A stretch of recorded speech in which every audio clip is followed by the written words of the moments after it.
ಎರಡು ಪೂರ್ವಕಾಲ ವೃತ್ತಾಂತ 15ನೇ ಅಧ್ಯಾಯ 7ನೇ ವಚನದಲ್ಲಿ ವಾಕ್ಯವು ಈ ರೀತಿಯಾಗಿ ಬರೆಯಲ್ಪಟ್ಟಿದೆ. ನೀವಾದರೂ ಸ್ಥಿರಚಿತರಾಗಿರಿ, ನಿಮ್ಮ ಕೈಗಳು ಜೋಲು ಬೀಳದಿರಲಿ, ನಿಮ್ಮ ಪ್ರಯತ್ನಕ್ಕೆ ಫಲ ತಪ್ಪದು ಎಂದು ವಚನವು ಬರೆಯಲ್ಪಟ್ಟಿದೆ. ಅಂದರೆ ಪ್ರೀತಿಯುಳ್ಳ ದೇವಜನರೇ, ಕರ್ತನಾತ್ಮನು ಈ ಮುಂಜಾನೆ ವೇಳೆಯಲ್ಲಿ ಆತನು ನಮ್ಮೊಟ್ಟಿಗೆ ಈ ರೀತಿಯಾಗಿ ಮಾತನಾಡುವವನಾಗಿದ್ದಾನೆ.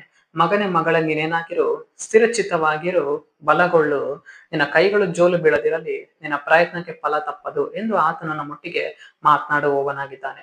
ಇವತ್ತು ನಾವು ಯಾವ ಯಾವ ಪ್ರಯತ್ನಗಳಲ್ಲಿ ಸೋತು ಹೋಗಿದ್ದೇವೆ.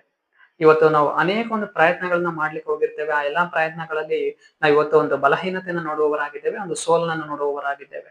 ಅದಕ್ಕೆ ದೇವರು ಇವತ್ತು ಹೇಳುವವರಾಗಿದ್ದಾರೆ, ಮಗನೇ ಮಗಳೇ, ನೀನೇನ್ ಮಾಡ್ಬೇಡ, ಸೋತು ಹೋಗಬೇಡ, ನಿನ್ನ ಪ್ರಯತ್ನದಲ್ಲಿ ನಾನು ಸಫಲತೆಯನ್ನು ತಂದು ಕೊಡ್ತೇನೆ ಎಂದು ಆತನ ಈ ಮುಂಜಾನೆ ವೇಳೆಯಲ್ಲಿ ನಮ್ಮನ್ನ ಬಲಪಡಿಸುವವರಾಗಿದ್ದಾರೆ. ಆತನು ನಮ್ಮನ್ನ ಸ್ಥಿರಪಡಿಸುವವನಾಗಿದ್ದಾನೆ. ಜೋಲು ಬಿದ್ದಿರುವಂತಹ ನಮ್ಮ ಕೈಗಳನ್ನು ಆತನು ಬಲಪಡಿಸುವವನಾಗಿದ್ದಾನೆ. ಇವತ್ತು ನಮ್ಮ ಮುಂದೆ ಇರುವಂತಹ ಎರೆಕು ಕೋಟೆಗಳನ್ನ ದಾಟ್ಲಿಕ್ಕೆ ಆತನು ಸಹಾಯವನ್ನ ಮಾಡುವವನಾಗಿದ್ದಾನೆ.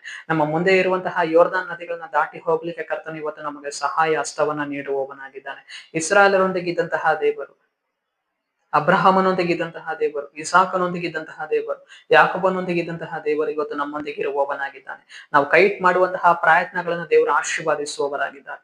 ನಮ್ಮ ಪ್ರಯತ್ನಗಳಲ್ಲಿ ದೇವರೊಂದು ಜಯವನ್ನ ತಂದು ಕೊಡುವವರಾಗಿದ್ದಾರೆ. ನಮ್ಮ ಸೋಲುಗಳನ್ನ ಮಾರ್ಪಡಿಸಿ, ನಮ್ಮ ಕೈಗಳಲ್ಲಿರುವಂತಹ ಬಲಹೀನತೆಗಳನ್ನ ನೀಗಿಸಿ, ನಮ್ಮ ಕಾಲುಗಳಲ್ಲಿರುವಂತಹ ಬಲಹೀನತೆಗಳನ್ನ ನೀಗಿಸಿ, ಒಂದು ಹೊಸ ಬಲವನ್ನ ನಮ್ಮ ಜೀವಿತದಲ್ಲಿ ಆತನ ಅನುಗ್ರಹಿಸಿ ಕೊಡುವವನಾಗಿದ್ದಾನೆ. ನಮ್ಮನ್ನ ಸ್ಥಿರಪಡಿಸುವವನಾಗಿದ್ದಾನೆ. ನಮ್ಮನ್ನ ಜಯದ ಮಾರ್ಗದಲ್ಲಿ ಆತನು ನಮ್ಮನ್ನ ನಡೆಸಿಕೊಂಡು ಹೋಗುವವನಾಗಿದ್ದಾನೆ. ನಮ್ಮ ಕುಟುಂಬದಲ್ಲಿ ಸ್ಥಿರವನ್ನ ಕೊಂಡು ಬರುವವನಾಗಿದ್ದಾನೆ. ನಾವು ಮಾಡುವಂತಹ ಪ್ರಯತ್ನಗಳಲ್ಲಿ ಒಂದು ಹೊಸ ಜಯವನ್ನು ಕೊಡುವವನು ಆತನಾಗಿದ್ದಾನೆ. ಆದುದರಿಂದ ನಮ್ಮ ಎಲ್ಲಾ ಪ್ರಯತ್ನಗಳನ್ನು ದೇವರಿಗೆ ಒಪ್ಪಿಸಿಕೊಡಬೇಕು. ದೇವರೇ, ನಾನು ಈ ಒಂದು ಪ್ರಯತ್ನವನ್ನ ಮಾಡ್ಲಿಕ್ಕೆ ಹೋಗ್ತಾ ಇದ್ದೇನೆ, ಈ ಒಂದು ಕೆಲಸವನ್ನ ಮಾಡ್ಲಿಕ್ಕೆ ಹೋಗ್ತಾ ಇದ್ದೇನೆ, ಈ ಒಂದು ವಿಷಯದಲ್ಲಿ ನೀನು ನನಗೆ ಸಹಾಯವನ್ನ ಮಾಡಿ, ಜಯವನ್ನ ಕೊಡು ಎಂದು ಹೇಳುವಾಗ ಆತನು ನಮಗೆ ಜಯ ಕೊಡುವವನಾಗಿದ್ದಾನೆ. ಸರಿ, ನಾವು ಪ್ರಾರ್ಥಿಸಿಕೊಳ್ಳೋಣ.